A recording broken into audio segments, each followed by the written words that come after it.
Hello guys, Hassan here, and today we will be going over the Master Duel metagame analysis post Wandering Travelers, so let's get right into it. This blog was written by Akira, and he writes some of the best blogs for Yu-Gi-Oh content, and they're really helpful, so let's go right into it. So if we look at the metagame breakdown for the month of July, we'll see that Eldritch performed the best, followed by Virtual World, Prank Kids, Adventure Tenny, and Flundries. And if we look specifically post-Wandering Travelers, we'll see that Eldritch performed the best, followed by Adventure Tenny, Prank Kids, Flundries, and Virtual World. And Prank Kids, Flundries, and Virtual World all had the same amount of tops.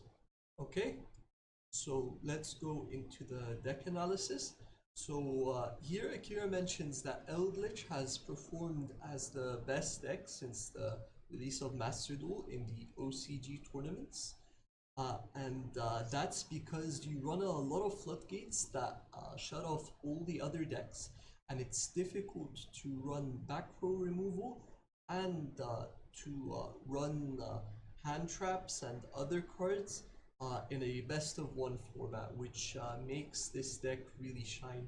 And in this list specifically, the Necro World Banshee, if you already have a Golden Lord, you could search it from your deck by summoning it with Sanguine, and then you can use it to get Zombie World. And Zombie World completely shuts off Flundries. It's searchable with your Eldritch engine, and in combination with Rivalry, or there can only be one, it can completely shut off your opponent's deck. So running it as a searchable one-of is really strong in this format. Okay. Now, if we look into the Adventure Tenny, so with the release of the Adventure cards, Adventure Tenny is at full power, and you can fully utilize the Rose Dragon engine. And so in this deck, you will run 3 Ash, 2 Cold Bite, and 2 Cross Out. You'll have 7 outs in your main deck to max C, so that you don't have to worry about that. If you add Gamma, that's 9 outs. So yeah, this deck, once you are able to resolve your combo, no deck can beat it in the game, and you run a lot of powerful hand traps like Gamma and Ash. Okay.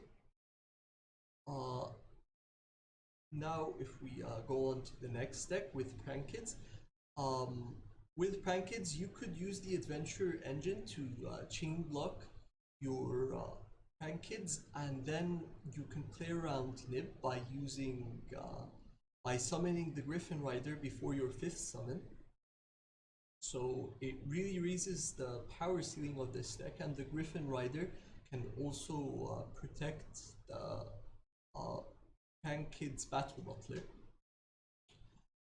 Also, you can fit in a lot of hand traps in this deck. So in the list I run, I have 13 hand traps. Yeah, it's just a really strong deck. Okay. As for Flundries, you run 3 Dimension Shifter, which counters all the other decks in the meta. If your combo resolves and you're able to summon Empen and Barrier Statue, it's very difficult for your opponents to out that board. So because of these 2 reasons, this deck can perform really well in the meta.